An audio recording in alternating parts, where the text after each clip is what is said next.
Please subscribe Tito Manny Vlog.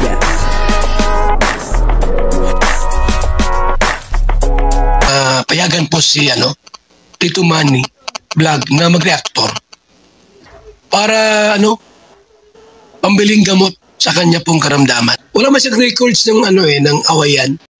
Nakakaawa naman po yung tatlong dalaga na tinutulungan ni Kalinga Prab doon sa parting bundok na po yun at talagang dito ay awang-awa po ako doon sa tatlong dalagang ito na talaga namang dito makikita po natin na medyo takot po sila sa tao.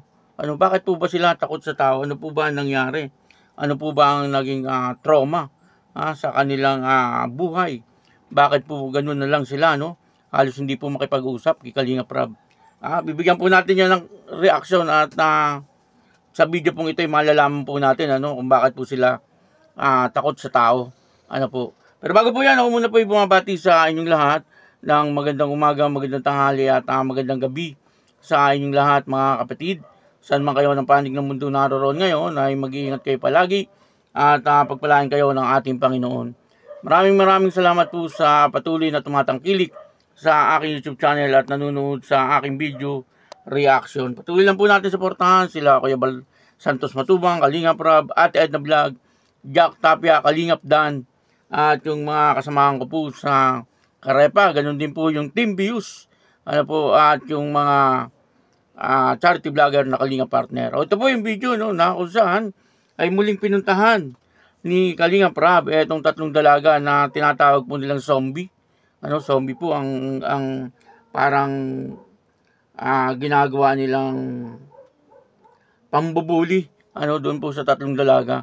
Grabe talaga kung iisipin mo bakit gano'n po. Ito po yung video.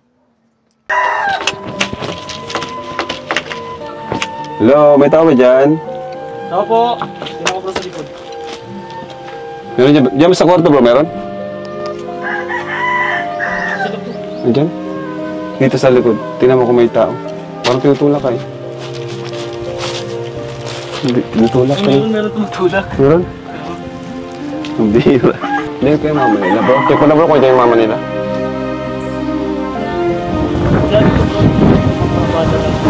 Kaya siguro na natatakot. Pasalubong kami sa inyo. Pasalubong kami. Pagbukas. Kuya, yung bag ko kuya. Ikaw po. Pasalubong kami sa inyo. Chocolate. Galing pang Hong Kong. Ayan ba't ayaw nyo kayong papasukin? Nasa sila mama nyo, ba't ayaw nyo kayong papasukin? Hello, kumusta kayo? Huwag kayo maya Nandiyan na naman kayo, nakatago na naman kayo sa kwarto. First time mo dito bro? Chris! Chocolate, pasalubong ko sa inyo. Ayun, very good. Thank you na siya. Wait lang ayusin ko lang to. Ayan. Ano sila mama nyo? Pasalibo. Bundok? Kaya pala bakit sinarado nyo? Ayaw nyo ba akong makausap? Hindi nyo ba ako na-miss? Tagal kong hindi nakabalik dito. Saan si Totoy? Kasama. Kayong mga dalaga lang andito guys. Baka naman pwede niya akong buti na si Chris pinakausap na tayo. Si Melissa. Ay Melissa. Sino nga siya? Ito? Ay Bea. Kumusta kayo? Nagamit nyo na yung binili ko? Ayan, ayos na. Okay na to si Chris. Kinakausap tayo. Pero yung dalawa, hindi tayo kinakausap Ikaw ba yung pinaka-panganay? Siya naman pala yung panganay. Masarap ba yung binili namin? Jollibee? Kinain niyo pag alis ko? So, kilala niyo na ako. Sino ako? Di mo ako kilala? Si Kuya Rab. Galing pa akong Hong Kong, oh. Pasalubong ko sa inyo chocolate, oh. Ngayon ka lang nakakain yan? Ha? Masarap yan. Gusto mong tikman? Mamaya na? Dito kayo. Papuntay mo dito sila. Oy, Melissa, dito ka, Melissa. Gusto ka dito, Chris. Dito ka, Chris, oh. Oh, Melissa, dito ka. Yun, very good. Oh. Nag-ikot lang. Bakit hindi sila magsasalita? Supog kayo ako sa tao. Ha? Supog. Nahihiya. Ikaw lang ang hindi pinakamayain. Sayang naman. Magaganda naman kayo. Saka, kayo lang ang nandito. Hindi kayo natatakot dito? Sinong sunod sa'yo? Sinong sunod sa'yo dito? Pangalawa sa'yo. Ikaw panganay, di ba? Sino ang pagsunod? Di mo alam? Wala. Ba't di mo alam? Ganito lang ginagawa nyo dito. Pag wala kami, ano ginagawa nyo dito? Naglaba po sa kapatatanim. Naglalabas ka nagtatanim. Ba't ayaw nyo bang mag-aral? Ayaw mo mag-aral? Pumasok sa eskwela? Kaway po kami sa school. Ano? Inaaway? Kaya ayaw nyo nang pumasok? Grabe mga kalingap, no? Yun po, no, napanood po natin yung video, no? Kung gusto nyo mapanood ng buong buo, ang video ito ay puntahan nyo lang po yung YouTube channel ni Kalingap Rob. Ano po, at doon mapapanood nyo po ng buong buo ito, no? Kung gaano po kahirap, pagpunta po doon sa bahay ng tatlong dalagang ito. Ano po, na talaga namang napakalayo, ano? Nandun na po sa bundok talaga. Ano po, itong bahay na ito. At napakatyaga po ni Kalingap Rob talaga, ano? Pagdating po sa pagtulong, kasama po yung mga K-boys, ay talagang kahit malayong malayo na, ay talagang pinupuntahan pa rin po nila. Ano po, at dito nga po, ay parang pinagsaraduhan pa po sila, no? Nung tatlong dalaga pagdating po nila doon, ano? Kasi ay masyado pong mahiyain itong tatlong dalagang ito, no? Takot na takot po sila humarap sa tao. Ano po, at kung di po nila nakasanayan, siguro ay talagang medyo may kasamang takot at may kasamang hiya, ano po, ang nangyayari po sa kanila. Ano po, ako po ay talagang habag na habag, ano? Sapagkat nakikita ko po sa tatlong dalagang ito na talagang nabuli po ito. Ano, hindi po ito magkakaganito kung ito po ay hindi dumanas ng trauma. Ano po, talagang nakita ko po dito. Talagang nakikita ko po sa tatlong ito na talagang dumanas po ito ng trauma. No? Kasi noon nga po tinanong ni Kalingap Rob kung bakit daw hindi po nag-aaral itong tatlo. Ayan, sabi po nila ay parang binubuli nga po sila doon po sa eskwelahan. Ano? Kaya minabuti na po nila na wag na lang pong ipagpatuloy yung kanilang pag-aaral. Siyempre, pag nabubuli, minsan ay may mga pang-iinsulto, may pang-aaway na ginagawa. Ano po, at nakikita naman po natin ano, yung tatlo. Siyempre, ay palibasa nga sa bundok lumaki.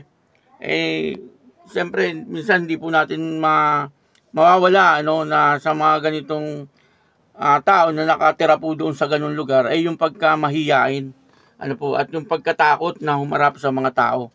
Ano, maaaring ganun po ang nangyayari, kaya sila po ay nabubuli.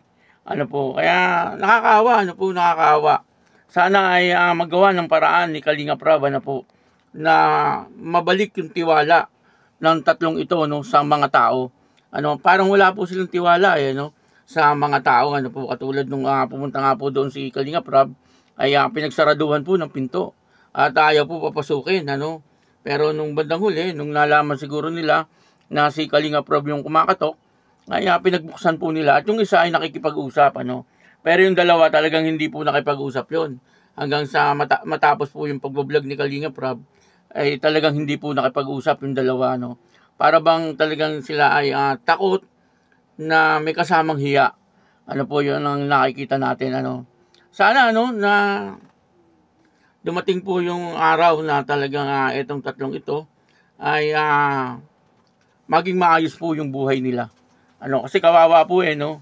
At doon po sa mga nagbuli ay may karma naman po yun. ano, hindi naman po palalampasin siyempre ng ating Panginoon. Ano, pag gumawa ka ng masama, ay asahan mo na may karma yang kasunod. Ano po, kaya sana ay iwasan po natin, ano, dun po sa taong mahilig mambuli, ay iwasan po natin, ano po, na bulihin, ano, yung katulad po ng tatlong dalagang ito, na talagang namang sa ngayon ay nakikita ko, na talagang nakakaawa, ano po, yung kanilang kalagayan, ano, kasi yung, hindi lang po yung yung physical po nila malakas, ano, kasi nagtatanim nga daw po sila, at naglalaba, ano, kasi bukid eh. Siyempre, yung physical na pangangatawan nila malakas, ano. Pero yung emotional nila at yung spiritual nila ay talagang medyo mahina. Ano po, at sana, ano, si Kalinga Prab ay talagang matulungan niya etong tatlong ito, no, na may balik, ano po, yung tiwala, ano, sa mga tao. At siyempre, samahan po natin ng prayer, ano, tayo pong mga nanonood, ano po, kung tayo ay nagpipray, ay sama naman po natin itong tatlong dalagang ito na talaga nga namang kaawa-awa po yung kanilang kalagayan. Ako po, nung po pinapanood ko, talagang awang-awa po ako, no, doon po sa nangyayari dito sa tatlong dalagang ito, na para bang wala po silang mukhang maiharap, ano, doon po sa ibang tao, samantalang napakagaganda naman po nila. Ano po, kumbaga, parang nawalan po sila ng tiwala sa mga tao na kanilang nakakaharap. Ano po, at sana, ano, mawala yung kanilang pagiging mahiyain, ano po, at mawala yung kanilang takot, at bagkus ay mapalitan po ng mga magagandang bagay, ano, yung kanilang nasa loob, ano po, at yung kanilang isip ay maging relax na lang, yung kasi medyo siyempre kapag ganyan medyo may takot at hiya, kapag nakakita po yan ng tao ay talagang na hindi nila kilala, ay talagang medyo magugulo po ang kanilang isip. Ano po, kaya kumbaga walang kapanatagan. Kaya sana, ano, dumating po yung araw na maging maayos po itong tatlong dalagang ito. At alam ko naman na talagang hindi ito pababayaan ni Kalinga Prab. Ano po, kasi siyempre kilala naman po nating lahat itong si Kalinga Prab, na pagdating sa pagtulong ay talagang lagi po siyang naandyan. Ano po. Kaya yun, maraming salamat po sa inyong lahat.